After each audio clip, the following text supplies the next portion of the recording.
HM sir, आप लोगों के समय में वंश एवं गोत्र परंपरा की शुरुआत क्यों की गई, इसकी आवश्यकता क्यों पड़ी? ताकि लोगों में आनुवांशिक विकृतियां कम से कम हो एनालाइजर जी। आनुवांशिक विकृतियां कम करने के लिए वो कैसे? एनालाइजर जी, हमारे प्राचीन ऋषि मुनियों ने देखा कि नज़दीकी रिश्तों में विवाह करने वाले लोगों की संततियों में कभी कभार अजीबोगरीब बीमारियां या विकृतियां देखने को मिलते थे, जबकि दूर दराज के लोगों से विवाह करने वाले लोगों की संततियां अपेक्षाकृत हिष्ट पुष्ट और अधिक मजबूत होते थे। अर्थात संततियों के स्वास्थ्य पर विवाह संबंधों के बीच की दूरी का प्रभाव पड़ता था। अतः हमारे प्राचीन महागुरुओं ने संततियों में उत्पन्न होने वाले संभावित परेशानियों से बचने के लिए नज़दीकी रिश्तों में विवाह संबंधों को प्रतिबंधित किया।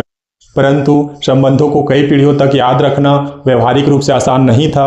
अतः इस समस्या के समाधान के रूप में वंश एवं गोत्र की अवधारणा दी गई और लोगों को एक ही वंश एक ही गोत्र में विवाह न करने की सलाह दी गई, ताकि रक्त संबंधों के बीच पर्याप्त दूरी बनी रहे, जो आगे चल के वंश एवं गोत्र परंपरा का आधार बनी। फलस्वरूप मानव समुदाय विभिन्न प्रकार के बीमारियों से बची रही और अलग अलग समुदाय के लोगों से विवाह संबंध करने के कारण लोगों में सामाजिक एकता की भी वृद्धि हुई। तो मतलब आप लोगों के समय में वंश गोत्र आदि परंपरा नजदीकी रिश्तों में विवाह संबंधों को रोकने का तरीका था, ताकि विवाह संबंध दूर दराज में हो, ताकि विवाह संबंधों में पर्याप्त दूरी बनी रहे।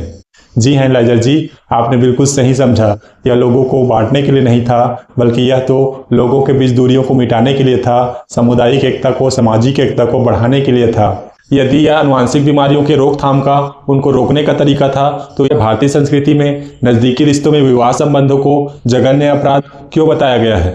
ताकि लोग इसकी गंभीरता को सही तरीके से समझ सकें एनालाइजर जी। अर्थात यह हमारे समय के लोगों को उन्हीं के भाषा में समझाने का तरीका था और इससे सामाजिक एकता को भी मजबूती मिली, क्योंकि लोग दूर दराज के समुदाय के लोगों से भी विवाह संबंधों के द्वारा जुड़ने लगे। मगर हमारे समय के लोगों ने तो जाति नामक एक नया अवधारणा बना लिया है और कोशिश करते हैं कि विवाह संबंध उसी के अंदर हो और उसके बाहर होने वाले विवाह संबंधों को प्रतिबंधित करते हैं। अर्थात यह तो आप लोगों के समय के सोच के अवधारणा के विपरीत हो गया। अब आपके समय के लोग आधुनिक विज्ञान पढ़ के, आनुवांशिक इंजीनियरिंग पढ़ के भी समझदार नहीं हो पा रहे हैं, तो इसमें हमारे प्राचीन भारतीय संस्कृति की क्या गलती है एनालाइजर जी? इसका मतलब कि आपके समय के लोग संकीर्ण विचारधारा वाला नहीं थे और वंश एवं गोत्र परंपरा की शुरुआत आनुवांशिक विविधता और सामाजिक एकता को बढ़ाने के लिए किया गया था। वाह, सच में अद्भुत।